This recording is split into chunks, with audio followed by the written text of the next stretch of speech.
You're looking to cut through the noise and get right to the heart of what matters. Yeah. That's the plan. Good. That's exactly what we're doing today. We're diving deep into the life and career of a giant of cinema, the recently departed Gene Hackman. Yeah, and we've got a rich source here, mostly pulling from his expensive Wikipedia page. But our goal isn't just, a simple biography. Right. We want to really dig into the essence of his impact. Find those surprising bits, those key insights that give you a real feel for why he was so significant in Hollywood. Okay, so let's get into it. Eugene Allen Hackman, born January 30th, 1930, out in San Bernardino, California. Sounds like his early years were, they moved around quite a bit before finally settling down in Danville, Illinois. That's right. His dad worked for the local paper, the commercial news. His mom was Canadian, actually. Oh, interesting. But what's really striking, I think, is that at 10 years old, just 10, after seeing his first movie, he knew he wanted to be an actor. 10? What sparked that? Apparently, it was seeing Jimmy Cagney. He was really struck by Cagney's timing and vitality. Just imagine being 10 and having that kind of certainty. Yeah, that's formative. But it sounds like his childhood wasn't exactly simple either. His parents divorced when he was 13. Yeah, and his father left the family. That must have been tough. Definitely. He did his sophomore year in Storm Lake, Iowa, but then, Mm. well, he made a pretty bold move at 16. He did, showing some real independent spirit. He lied about his age to enlist in the U.S. Marine Corps. 16. Wow. That's something else. Yeah. Served 4.5 years as a field radio operator. What was that like? Well, his service took him places. He was in China, Qingdao, Shanghai for Operation Beleaguer, Right. involved in destroying Japanese military gear. Then, after the communist takeover in '49, he was shipped off to Hawaii, then Japan. So a lot of world experience packed into those years. Yeah. Building discipline, resilience, I imagine. Absolutely. You can see how that might shape someone. After getting out in '51, he landed in New York City, bounced around various jobs. He even gave college a shot under the GI Bill, University of Illinois, studied journalism and TV production for a bit. But didn't finish. Didn't finish, no. And then, really tragically, his mother died in a house fire in 1962. Oh, that's awful. So quite a lot happened before he even really committed to acting. Exactly. All these experiences, their early dream, the family stuff, the Marines, you have to think they all fed into the depth he brought later, right? Makes sense. It wasn't until '56, he was 26, that he fully went for it. Joined the Pasadena Playhouse. Ah, the famous Pasadena Playhouse connection. That's where he met Dustin Hoffman, right? That's the place. Became lifelong friends. And yeah, the legendary story. They were both labeled least likely to succeed. Incredible. And Hackman supposedly got the lowest score they'd ever given out. That's the story. It just shows you how off those early judgments can be, doesn't it? Totally. But it seems like that rejection, being seen as an outsider, it actually lit a fire under him. It really seems like it. He and Hoffman, they moved to New York, even roomed with Robert Duvall for a while. Wow, what a group. Right. Hackman was working at a Howard Johnson's, and then came that gut punch moment. The instructor. Yeah, ran into an instructor from Pasadena who basically said, "See, Oh. told you wouldn't make it." Ouch. That's rough. Brutal.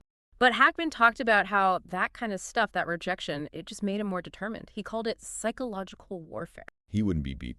No, he said he kind of relished the struggle, the fight of it all, almost like the challenge itself was the point.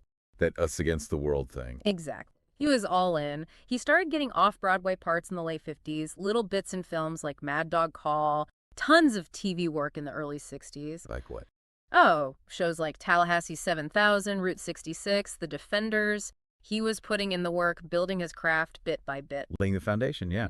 Then Broadway came calling. Uh-huh. Children from Their Games in '63. Then Any Wednesday in '64 was a hit. That must have felt like things were finally moving. Definitely gaining momentum. And his first credited film role was around then, too. Lilith, 1964. He went back to Broadway after that in Poor Richard. But here's a fascinating what if. Oh. He was actually cast as Mr. Robinson in The Graduate. No way. Yeah, but they fired him. Said he looked too young for the part. Too young for Mr. Robinson. That's wild. Imagine how different that film would be. Totally different. But then, 1967, Bonnie and Clyde. Ah, yes. Buck Barrow. That was the one, wasn't it? His real breakthrough. Absolutely. First Oscar nomination, Best Supporting Actor. You could see the star power emerging. It really put him on the map. And the 70s just exploded for him. Another nomination right away for I Never Sang for My Father in 1970. Yeah, and Roger Ebert wrote about that one, didn't he? Said the chemistry with Melvin Douglas felt so real, like watching an actual father and son. That gets to his core strengths, right? That believability. Totally. He just embodied these characters. After a couple more films, Doctor's Wives, The Hunting Party, then came 71. The French Connection. The French Connection, Popeye Doyle. Yeah. Won the Best Actor Oscar. That was it. He was a major star. Solidified. I remember Variety praising how real he and Roy Scheider were as these gritty cops. Exactly. Believable, hard-nosed, weary. He nailed it. And Popeye Doyle is just iconic. After that win, he was everywhere, wasn't he? Unbelievably busy. 10 films in 3 years. 10. Like what? Well, big stuff like The Poseidon Adventure, but also films like Scarecrow. Which you said was his favorite, right? Won the Palme d'Or at Cannes. That's the one. And Coppola's The Conversation, another Palme d'Or nominee. Talk about range, disaster movies, character studies. And in comedy, don't forget The Blind Man and Young Frankenstein. Hilarious. Oh, brilliant. Harold the Blind Man. Yeah, showed he could do pretty much anything. And he even went back to Popeye Doyle in French Connection 2 to 75. Got more nominations for that. He did. But then, a totally different kind of iconic role, Lex Luthor in Superman in 78. Yes, such a different take on Luthor. That sort of light touch, the humor. Exactly. The Hollywood Reporter pointed that out, the humor mixed with the menace. It was a really clever performance. He pulled it off perfectly. And he came back for the sequels, too. Yep, Superman Tacken and Feet, he really made that role his own across different genres. So moving into the 80s and 90s, he's just this established powerhouse. Leading roles, supporting roles. He did it all. Seamlessly.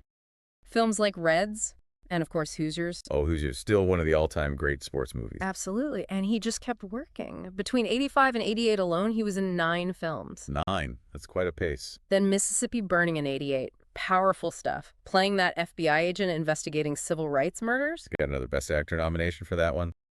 Ebert praised his subtlety again, I think. He did, finding the nuances in those complex characters. Then, Unforgiven, 1992. Ah, yes. Little Bill Daggett. He apparently didn't want to do violent roles anymore by then. That's what he'd said. But Clint Eastwood talked him into playing that brutal sheriff. And thank goodness he did. Yeah. Second Oscar win, Best Supporting Actor. Yeah. And the film won Best Picture. Sometimes those roles you resist turn out to be career-defining, don't they? It seems so. Interestingly, he also went back to Broadway around then. Death in the Maiden. With Glenn Close and Richard Dreyfuss, yeah. Kept his hand in theater. And the 90s kept rolling. Lots of John Grisham adaptations. The Firm, The Chamber. Runaway Jury later on, too. Plus things like Wyatt Earp, playing the father, Crimson Tide, Get Shorty. The Birdcage. Great comedic turn there. Oh, yeah. And Enemy of the State. Some people saw echoes of The Conversation in that character. Themes of surveillance, paranoia, still relevant. Just an incredible body of work covering so much ground. Yeah. So into the 2000s, he's still working, but maybe slowing down a little. Still making movies, yeah. Under Suspicion, The Replacements, Behind Enemy Lines, Heist. Heartbreakers. Right. But the standout from that period, for many, is the Royal Tenenbaums in 2001. Oh, definitely. Royal Tenenbaum. Such a different role for him. Playing against type, almost. Completely. That flawed, eccentric patriarch. He was just brilliant in it. Won the Golden Globe for Best Actor in a Comedy Musical. The Hollywood Reporter called it utter perfection, didn't they? They did. Capturing the flaws, but also that weird kind of humanity, just showed his amazing versatility even late in his career. And then he got to reunite with Dustin Hoffman in Runaway Jury in 2003. That must have been special. You'd think so, given their history. A nice full-circle moment for people who knew that least likely to succeed story. His last film role came just after that, right? Welcome to Mooseport in 2004. That was it. He had already received the Cecil B. DeMille Award in 2003, acknowledging his huge contribution. And then he basically announced his retirement. Pretty much. In a Larry King interview in 2004, he suggested his acting days were probably over. Confirmed it officially in 2008 while promoting his book. Books, he became an author. Yeah. He actually co-authored 3 historical fiction novels with Daniel Linehan. Really? And wrote 2 solo novels later on. Payback at Morning Pick and Pursuit. Whole other creative chapter. That's fantastic, from acting to writing. What else did he do in retirement? Well, he narrated some documentaries, especially about the Marines, like The Unknown Flag Raiser of Iwo Jima and We, the Marines, connecting back to his service. And his last TV appearance was unusual. Huh.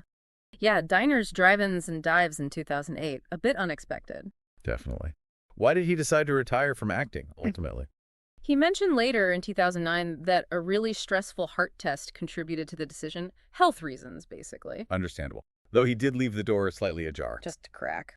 In a 2011 GQ interview, he joked he might do one more film if they could shoot it in his house and didn't bother him too much. Classic. So what about his personal life outside of work and writing? He was married twice. First to Faye Maltese in 1956. They had 3 children together, but they divorced in 86. All right. Then in 1991, he married Betsy Arakawa. They lived together in Santa Fe. Their home was even featured in Architectural Digest.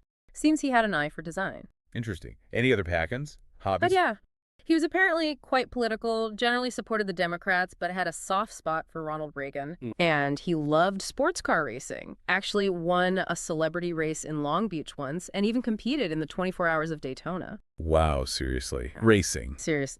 Big Jacksonville Jaguars fan, too. And architecture. Designed about 10 homes himself. And he was a keen cyclist well into his 90s. Staying active right to the end.